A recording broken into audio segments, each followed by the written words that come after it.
Bem, queridos, eu quero convidar você para que abra sua Bíblia comigo na carta de Tiago, no capítulo 5.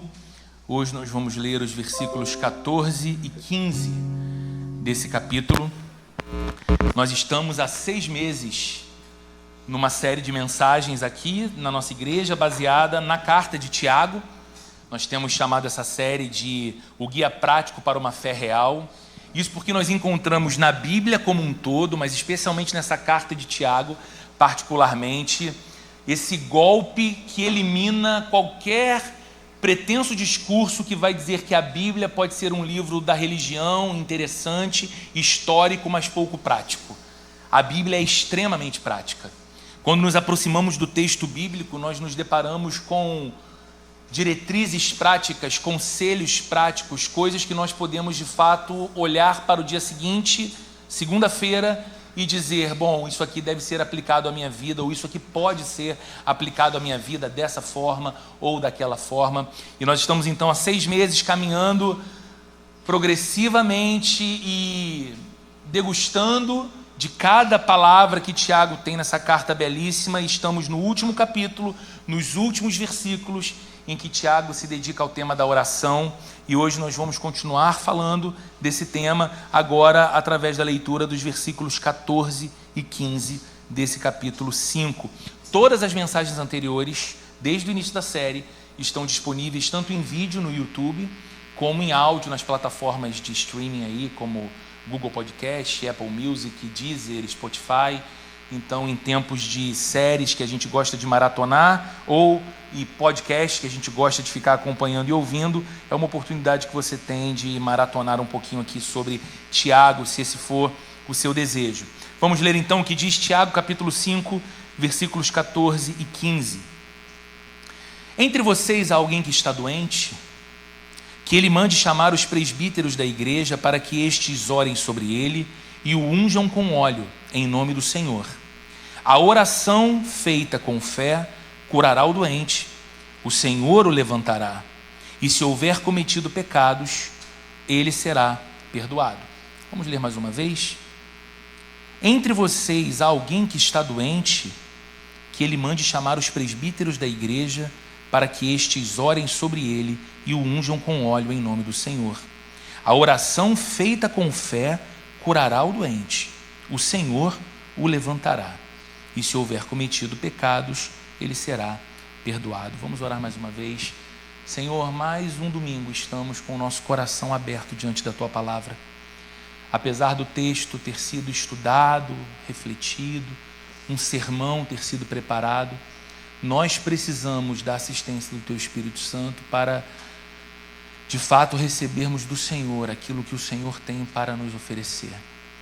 Ajuda-nos, Senhor, então, nesse momento, a ver toda distração com coisas que não controlamos e que estão fora desse lugar, ficarem de fato como estão, do lado de fora, e que o nosso coração possa estar atento e concentrado na Tua Palavra e naquilo que o Senhor quer nos ensinar, aquilo que o Senhor quer operar dentro de nós, aquilo que o Senhor quer comunicar ao nosso coração, que tanto precisa desse encontro com o Deus vivo. Oramos em nome de Jesus, para a Tua glória, com coração, com expectativas. Amém. Como nós temos visto aqui, especialmente como nós vimos na semana passada, quando começamos a falar desse tema que Tiago destaca aqui no final de sua carta, uma prática que caracteriza a vida cristã, ou se há uma prática que caracteriza a vida cristã, essa prática é a oração. Se tem algo que a gente fala, se tem algo que a gente entende como natural da vida cristã, é a oração. Veja nesse culto quantas vezes nós fomos convidados a orar, do início, durante as canções, agora após a leitura do texto bíblico. É uma prática extremamente comum da vida cristã. Se somos cristãos, nós sabemos que, embora sejamos sempre estimulados pela Bíblia a orar em todo tempo, em qualquer circunstância, quando nós enfrentamos dificuldades, nós costumamos orar mais intensamente. Não é verdade? O cristão ora. O cristão deve sempre orar.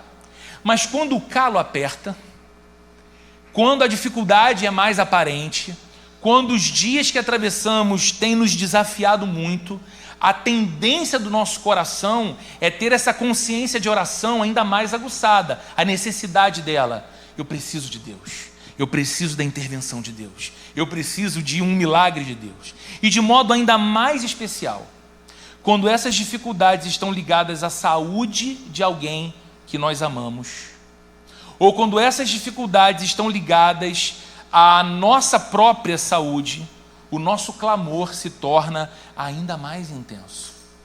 Quando a gente se depara com a fragilidade da vida de quem amamos ou da nossa própria vida, quando a gente começa a perceber aquelas sombras do fim da nossa vida, da proximidade da morte, e quando estas coisas se configuram diante de nós, na nossa percepção, muito antes do que nós imaginávamos ser desejado ou necessário, a nossa tendência é orar ainda mais fervorosamente, ainda mais intensamente, pedindo que Deus faça algo diante desse quadro.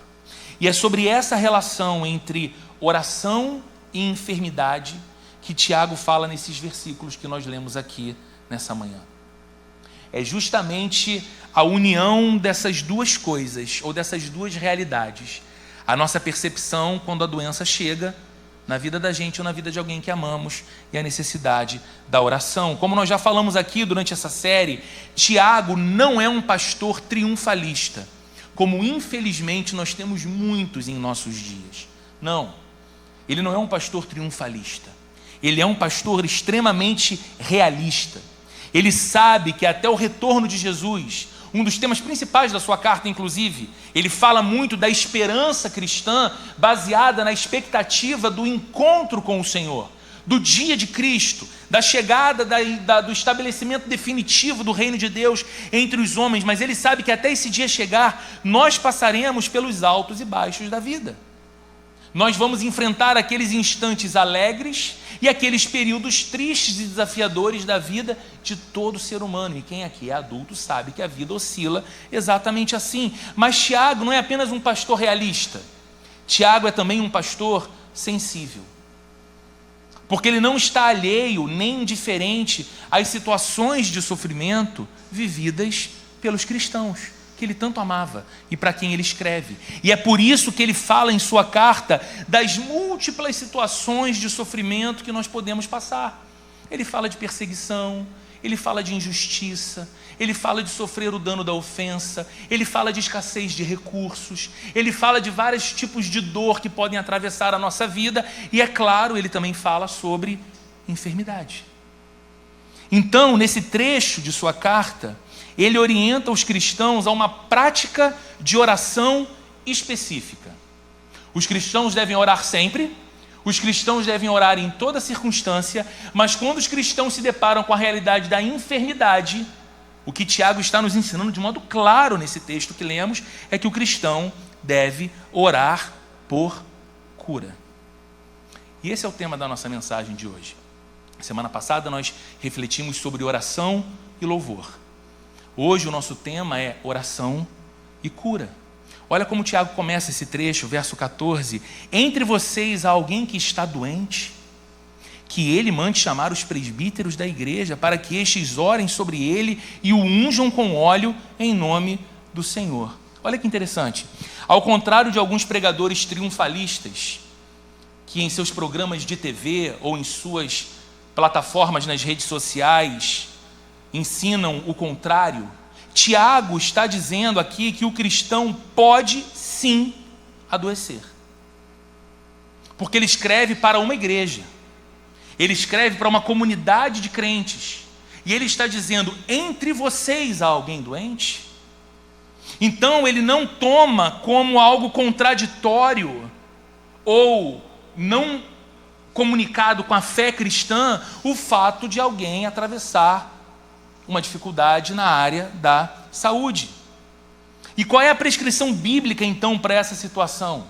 Quando o cristão ou uma comunidade cristã lida com o fato de que há alguém enfermo, doente, qual é a prescrição para a Bíblia? Essa prescrição, segundo as palavras de Tiago, é simples, mas ela é polêmica. E é polêmica porque esse texto que nós estamos lendo costuma ser muito mal compreendido. Esse texto que nós estamos lendo costuma ser equivocadamente interpretado. Quer ver? As pessoas olham muito mais para o que esse texto fala aqui sobre unção com óleo, do que propriamente aquilo que é o foco do texto, que é oração pela cura do enfermo.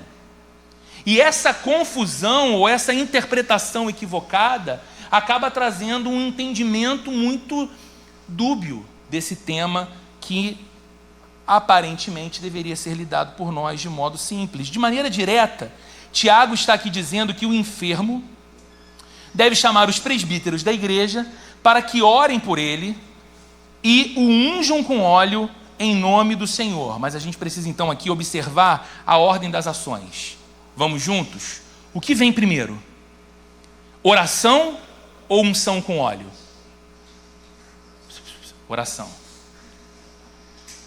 Na ordem aqui que a gente vê no texto bíblico, a ordem das ações, primeiro vem a oração. Há alguém entre vocês doente, que ele mande chamar os presbíteros para que estes orem. A oração é o foco do texto. Ela recebe a ênfase nessa passagem e não a unção com óleo.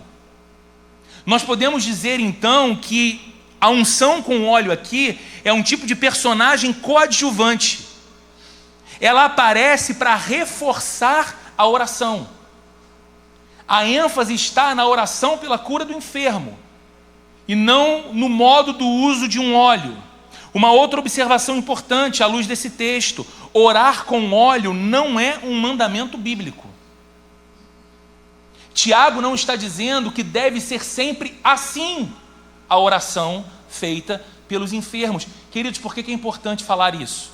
Porque nós vivemos num tempo em que as pessoas espiritualizaram muito essa coisa de unção com óleo.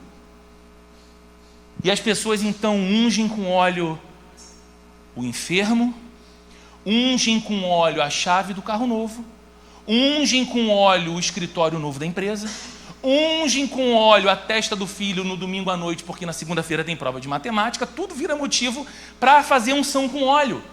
Cresce num misticismo ou num poder oculto no uso do óleo.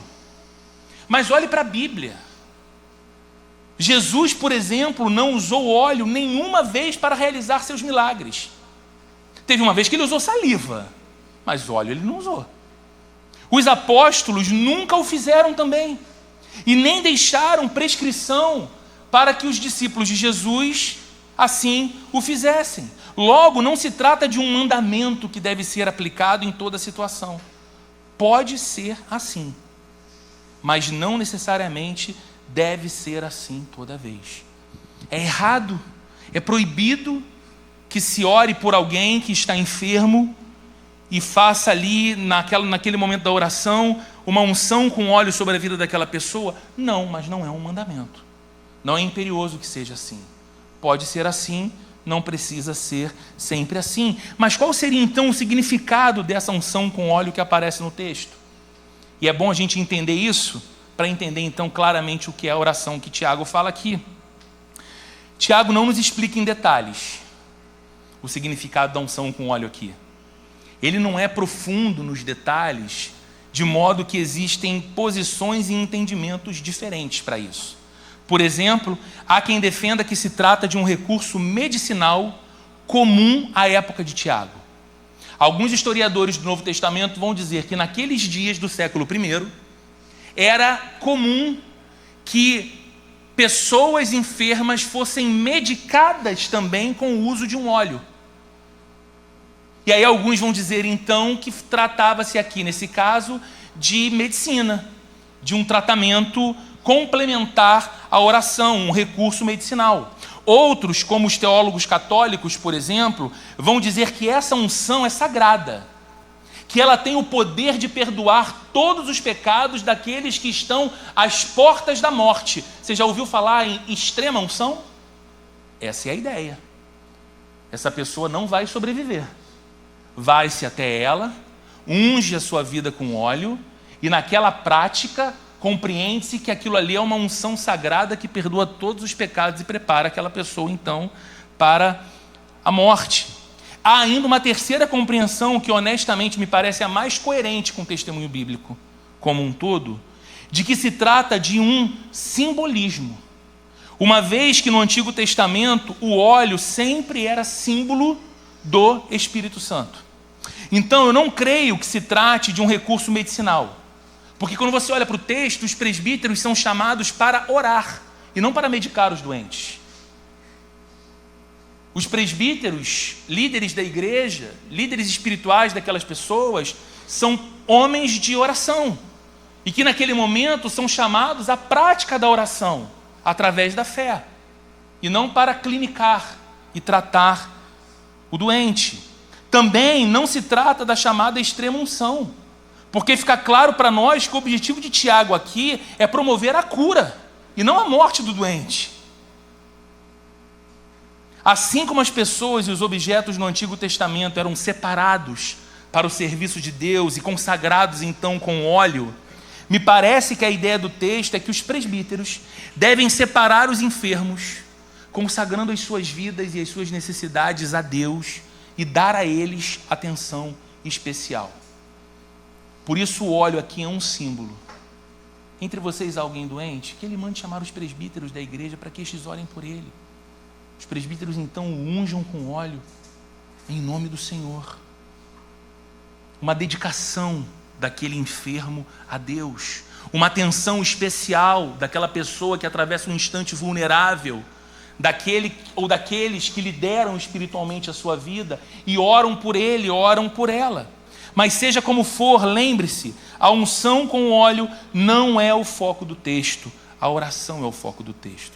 E por que eu perdi ou investi alguns minutos aqui explicando isso? Porque há muita incompreensão que acaba ofuscando a beleza desse texto que está na oração e tornando as pessoas místicas com base em nada no uso de um óleo.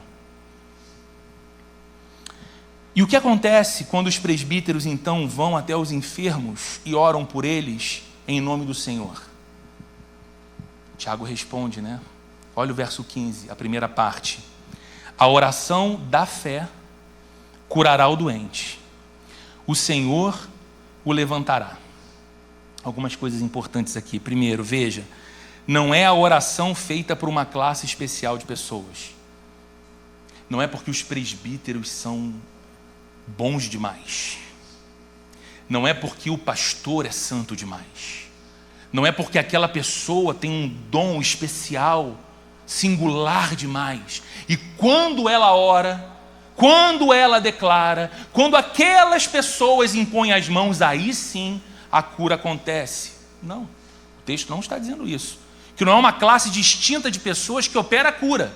O texto também não está dizendo que é a unção com óleo que faz isso, mas é o próprio Deus a quem oramos, que segundo o texto de Tiago, levanta pessoas para a glória de seu nome. Como diz, porque ainda está vivo, Max Lucado, o poder da oração não está em quem ora, mas a quem oramos. O poder da oração não está repousado sobre um indivíduo, pecador como eu e como você, mas no Deus Todo-Poderoso que responde oração. E Tiago está dizendo muito claramente aqui, a oração da fé curará o doente, o Senhor o levantará. Mas eu não sei o que parece a você. Eu confesso um incômodo pessoal com esse texto. Nós gostaríamos muito, pelo menos eu, gostaria muito que Tiago tivesse colocado aqui no seu texto um talvez. Não é? Ao invés de a oração da fé curará o doente, que ele colocasse, pode acontecer de que a oração da fé cure aquele doente. E talvez o Senhor o levante. Quem sabe, orando com fé, Deus possa curar um enfermo. Porque da maneira que o texto está aqui, nos parece uma promessa absoluta. Não parece isso para você? Os presbíteros vão orar, vão ungir os doentes, e o Senhor vai curá-los, e o Senhor vai levantá-los. A oração da fé curará o doente, e o Senhor os levantará, e o Senhor o levantará. Aí a pergunta que fazemos é, e quando isso não acontece? E quando oramos, e oramos colocando toda a nossa fé. E quando clamamos ao ponto de derramar todas as lágrimas que temos em nós, orando por alguém que amamos ou por nós mesmos, mas alguém que amamos não é curado, ou nós mesmos não somos curados. Os pregadores da prosperidade que se multiplicam em nossos dias, infelizmente, eles usam muito óleo. Muito. Eles adoram encher a cabeça das pessoas com muito óleo. Mas quando as curas não acontecem como eles decretam, eles não colocam a culpa no óleo. Muito menos colocam a culpa em si mesmos ou na oração que fizeram. Eles costumam acusar os fiéis. Ele não foi curado por falta de fé. Ele não recebeu a cura que ele veio buscar e que eu orei por ele por falta de fé, dizem estes. Outros vão dizer, ele não recebeu a bênção dele porque lhe faltou sacrifício financeiro. Porque ele não sacrificou tudo. Porque ele não entregou tudo. Porque ele não doou tudo. Alguns inescrupulosamente vão dizer. Outros ainda vão dizer, olha, ele não recebeu a cura porque faltou a ele coragem disso ou daquilo. Mas será que é certo isso? Será que é assim que a gente deve tratar, por exemplo, o apóstolo Paulo?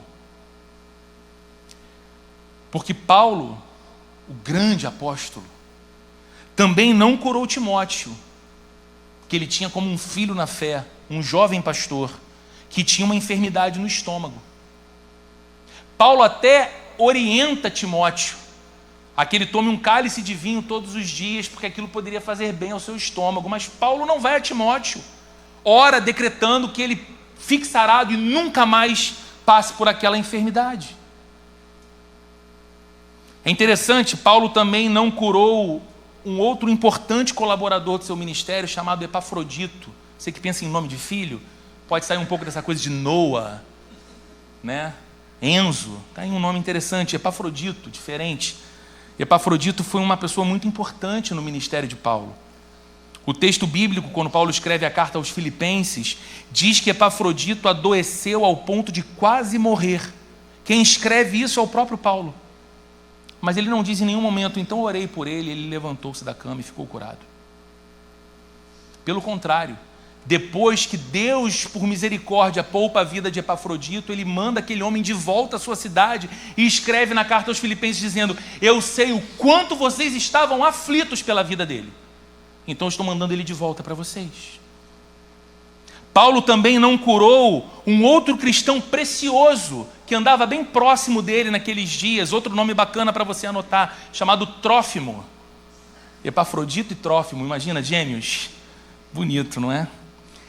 Quando escreve uma carta para Timóteo, Paulo diz que deixou Trófimo doente em Mileto e seguiu uma viagem missionária. Ele também não diz a Timóteo, olha Timóteo, estando em Mileto com Trófimo, impus as minhas mãos sobre ele, derramei muito óleo sobre a cabeça dele, decretei a cura e ele se levantou da cama e seguiu viagem comigo. Ele fala, não, eu segui viagem com o coração aflito porque deixei Trófimo doente em Mileto. Curioso, Paulo não pôde curar a si mesmo. Porque o texto bíblico diz, na descrição do próprio apóstolo Paulo, que ele sofria com aquilo que ele chamava de um espinho na carne. Alguns estudiosos dizem que pode ser uma condição física de Paulo, uma condição da saúde de Paulo, uma aflição espiritual de Paulo. A gente não sabe, mas a gente sabe que Paulo diz que por 3 vezes ele clamou muito a Deus que arrancasse aquele espinho de sua carne. E a resposta de Deus para ele foi, a minha graça te basta, porque o meu poder se aperfeiçoa na fraqueza. Então será que nós podemos dizer diante desses fatos que Paulo não tinha fé? A acusação desses pregadores triunfalistas da prosperidade caberia para Paulo? Um fraco? Um homem sem fé? É claro que não. A questão é resolvida, ou começa a ser resolvida para nós, através das palavras que Tiago utiliza aqui. Porque ele fala que os presbíteros vão orar em nome do Senhor. E no verso 15 ele fala sobre a oração feita com fé. Então vejam, meus irmãos, não se trata de mágica. Trata-se de oração. não é feitiçaria, é oração.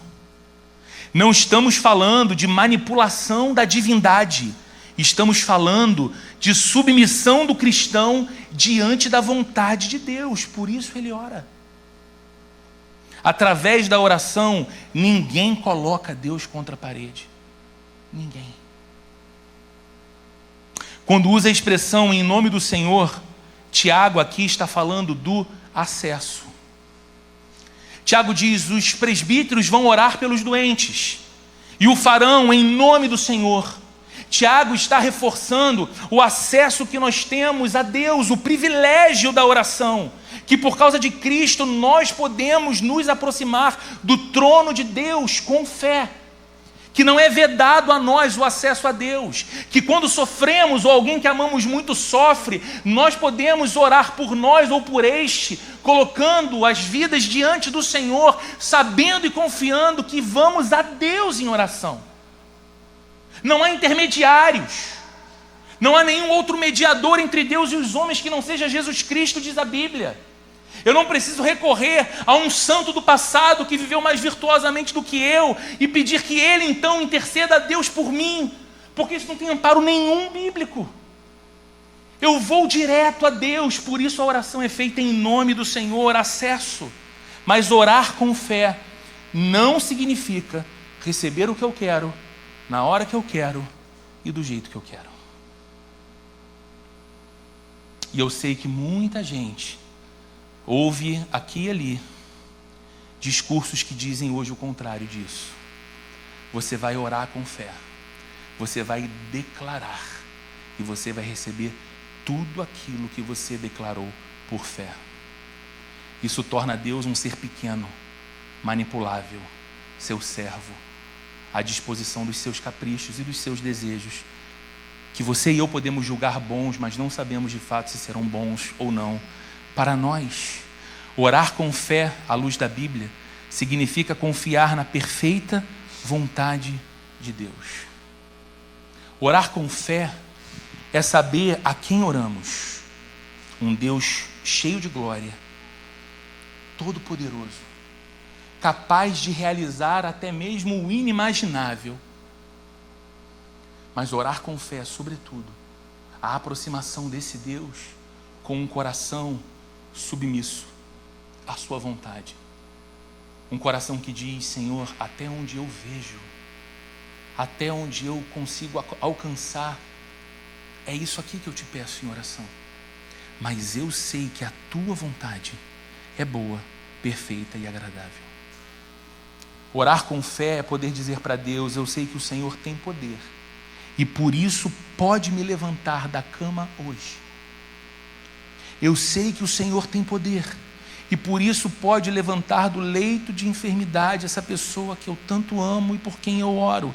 Mas eu também sei que o Senhor é sábio e perfeito e que se o Senhor não me levantar do leito da enfermidade agora, naquele último dia, eu me levantarei da terra para viver eternamente contigo na glória celestial. Essa é a oração feita com fé. Essa é a oração de quem de fato confia em Deus. Não se trata, portanto, de algo limitado, trata-se de uma promessa.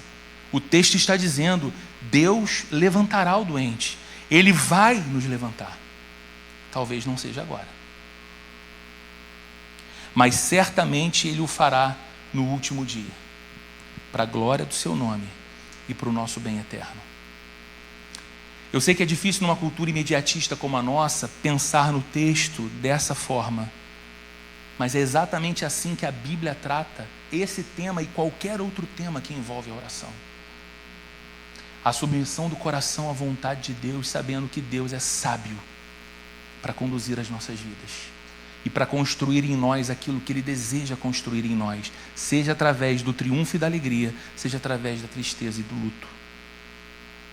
O que não escapa do cristão é a certeza de que, sendo ele curado temporariamente, porque ele pode ser levantado do leito de enfermidade, mas um dia a sua vida chegará ao fim aqui, em definitivo. Ele sabe que um dia ele será curado eternamente. e que essa obra de Deus não se compara com nenhum outro milagre no tempo presente. Seja agora, seja no último dia, nós devemos sempre orar por curas, crendo no poder, na bondade e na sabedoria de Deus. Nós não somos impedidos de orar pela cura de quem quer que seja. Está alguém enfermo? Ore e clame ao Senhor para que o Senhor levante essa pessoa. Está alguém enfermo? Use o seu acesso a Deus através de Jesus para clamar pela vida dessa pessoa, sabendo que aquilo que é difícil aos olhos humanos, aquilo que muitas vezes é inclusive difícil para a lógica da própria medicina, é possível para Deus, o Senhor da vida.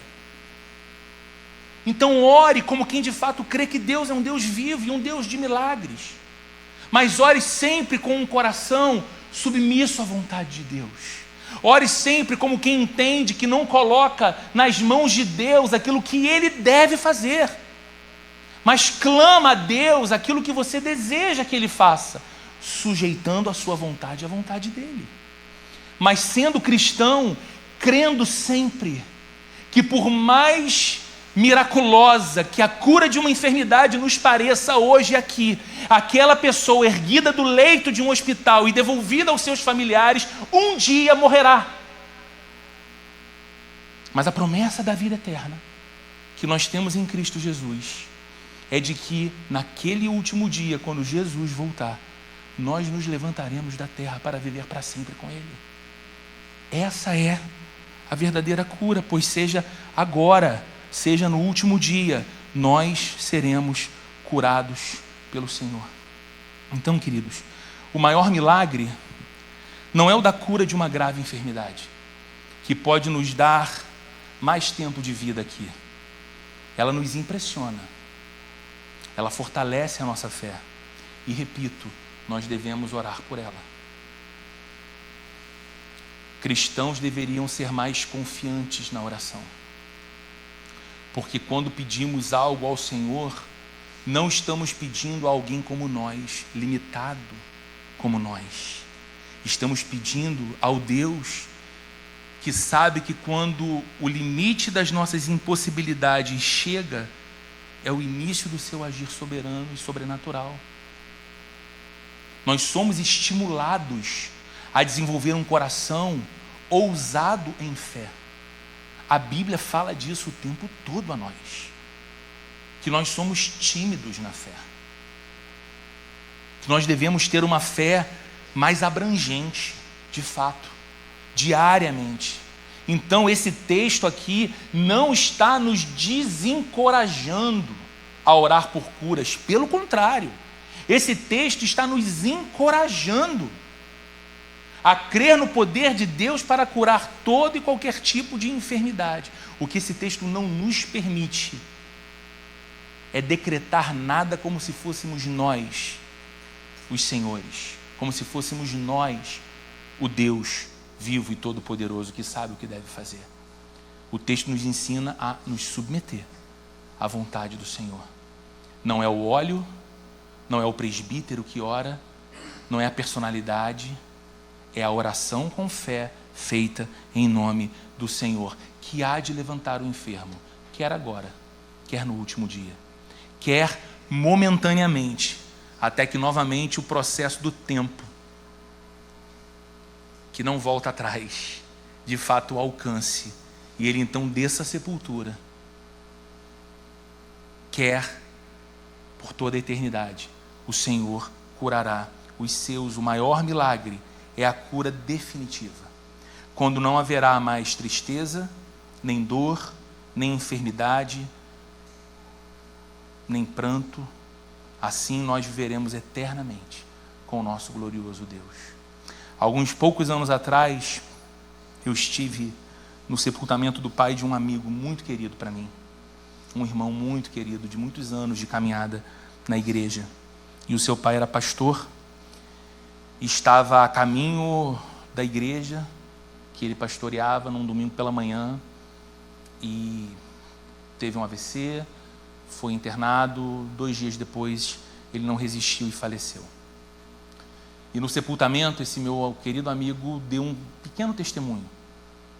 Ele disse que quando recebeu a ligação do seu irmão, falando do que aconteceu com seu pai, e enquanto ele corria para o hospital onde seu pai foi levado, ele ia orando a Deus o tempo todo para que Deus curasse seu pai.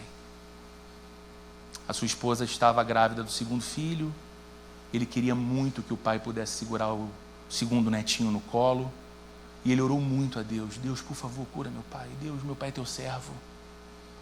Ele estava indo para a igreja. Cura ele, restaura ele, devolve ele ao convívio da gente, dá a ele a alegria de ver os netinhos crescendo, oferece a ele isso, a alegria de conviver em família. E ele chegou no hospital e ficou com o pai ali por 2 dias, e ele orava: Deus, por favor, dá ao meu pai alegria, confere ao meu pai alegria. E aí ele teve um sonho enquanto ele cochilava no hospital ao lado do pai. Um sonho que ele teve poucas horas antes do pai morrer. Nesse sonho, Deus falava com ele e dizia para ele o seguinte: por que você acha que você e tudo que você está pedindo que o seu pai possa viver de novo, a alegria do convívio da família, ver os netos crescendo, segurando no colo, por que você acha que tudo isso será melhor para o seu pai do que eu? E ele acordou. E quando ele acordou, ele tinha um entendimento muito claro de que o seu pai não sobreviveria. Algumas horas depois, o pai faleceu, e no sepultamento ele contou esse testemunho dizendo o seguinte: hoje eu sei, irmãos, que o meu pai foi curado e que Deus atendeu minha oração. Deus não curou meu pai da enfermidade do coração frágil dele, que já durava alguns anos. Deus curou meu pai para sempre. Ele agora está com o Senhor. Um dia eu estarei com ele também para sempre. E nós viveremos juntos para sempre diante do Deus das nossas vidas. Hoje ele está naquilo que nem a minha companhia, nem a companhia dos netos dele, nem a companhia da minha mãe poderia ser melhor para ele. Ele está com o Cristo que ele tanto amou. Essa é a consciência do cristão, irmãos. Esse é o entendimento do cristão.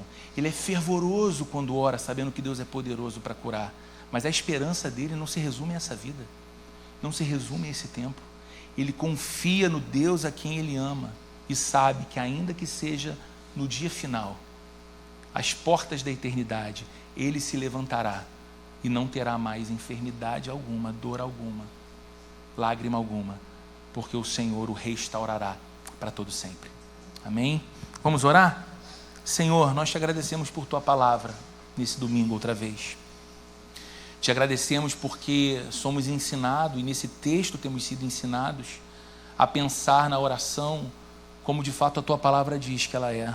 Não um meio de manipular Deus, não um meio de colocar Deus contra a parede, não uma forma tola de acreditar que, sendo nós tão pequenos, podemos colocar um Deus tão forte e poderoso a nosso serviço para fazer o que nós queremos. O Senhor é mais sábio do que nós, o Senhor nos criou. O Senhor é muito mais bondoso, muito mais amoroso do que nós somos capazes de ser. O Senhor tem um plano bom para a nossa vida, melhor do que os nossos próprios planos para nós mesmos. O Senhor vê o que a gente não vê. O Senhor já está no amanhã que a gente planeja apenas. Então, quando oramos a Ti, que o nosso coração jamais se esqueça a glória, o tamanho e a majestade do Deus com quem falamos e a quem oramos. Que possamos orar com fé mesmo, Senhor. Que essa seja uma igreja continuamente marcada por pessoas que vislumbram o milagre do Senhor. Nós temos histórias para contar e testemunhos alegres para contar de milagres que nós experimentamos nas famílias dessa igreja. Milagres de restauração da saúde, milagres de transformações impressionantes, milagres de provisão, mostrando que de fato o Senhor é um Deus vivo, e a nossa fé é muito encorajada quando vemos tudo isso. Mas, Senhor, que nós não nos tornemos pequenos, diminuídos, ao ponto de acreditar que o teu poder se move apenas nesses milagres que produzem cura por um tempo, mas que chegará o dia em que partiremos dessa vida e de fato nos despediremos para sempre de todos aqueles que nós tanto amamos, mas que o nosso coração não se esqueça de olhar para o maior de todos os milagres conquistados na cruz por nós, através de Cristo Jesus, da cura eterna, da cura definitiva, da promessa bendita de que não há dor nem circunstância sofrida desse mundo que nos separe do teu amor, com quem viveremos para sempre. Faz de nós, Senhor, homens e mulheres vibrantes em oração, ao mesmo tempo que completamente dependentes e reverentes diante da tua glória, da tua majestade, do teu poder, confiando que o Senhor é sábio em tudo o que faz, do jeito que faz. Que o amor de Deus, o nosso Pai, a graça de nosso Senhor e Salvador Jesus Cristo e a comunhão e a consolação do Espírito Santo esteja presente com cada um de nós, hoje e para todo sempre, Jesus. Amém.